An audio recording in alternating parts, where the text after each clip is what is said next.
Hello, my name is Scholar, and today we're going to be talking about Mania.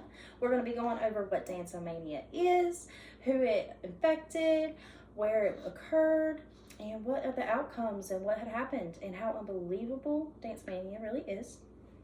So first off, I want to talk about what it is. What is Dancing Mania?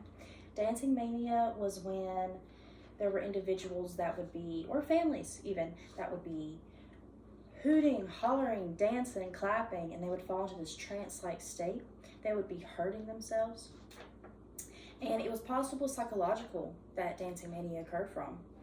It's not really talked about today because of how unbelievable Dancing Mania really is, and you'll see why. So when did Dancing Mania occur? Dancing Mania occurred between the 7th and 17th century, and with epidemics in 1374 as well as 1518, and we'll get a little bit more into that as well. But where did Dancing Mania occur? Dancing Mania occurred in France, Germany, the Netherlands, and outlying areas, and places that had been infected before were more likely to get infected again. And who was involved? Well, in Dancing Mania did not discriminate. Dancing Mania affected all genders, ages, races, anyone. But those that were more likely to be infected were those before puberty age, and individuals that had seen or were able to fall into a trance-like state. They were the ones that more believed that it would happen, which is very similar to hypnosis. These individuals, like I said, were more before puberty. So what exactly started Dancing Mania, and what really is Dancing Mania? First, individuals or families would complain of head pain, then they would complain of back pain, and then they would fall into a trance-like state.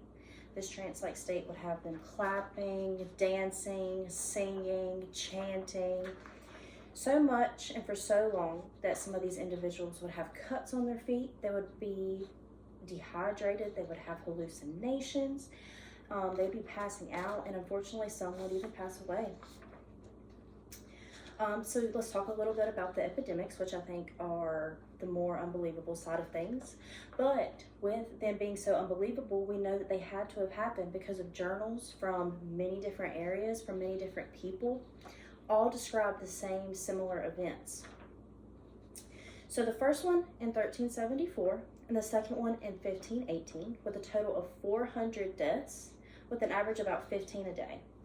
People were dying of broken bones, exhaustion, dehydration, and it was affecting families, crowds, individuals.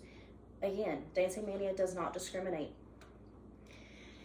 And in 1518, it was much worse than it was in 1374 because authorities were trying to contain it, but really they made it worse. They had a stage with professional dancers, professional musicians, and a place in the center of town for these individuals and families to get out their Dancing Mania, which really just brought more people into it.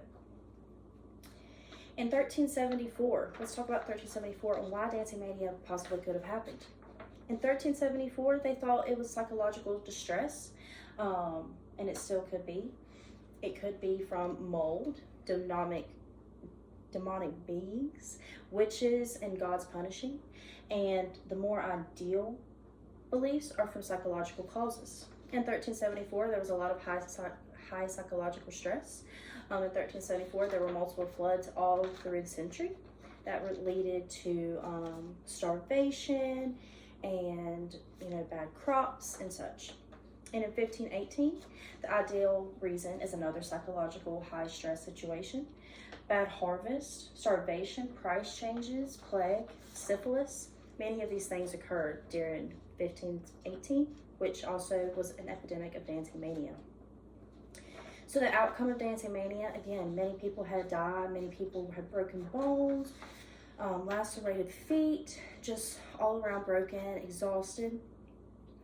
It then later on became what is known as St. Vitus' Desk or St. John's Dance, and what they would do is they would have shrines, and it would also become a ritual practice. Dancing Mania is very interesting to me because how unbelievable it is. But that is Dancing Mania. Again, my name is Scholar.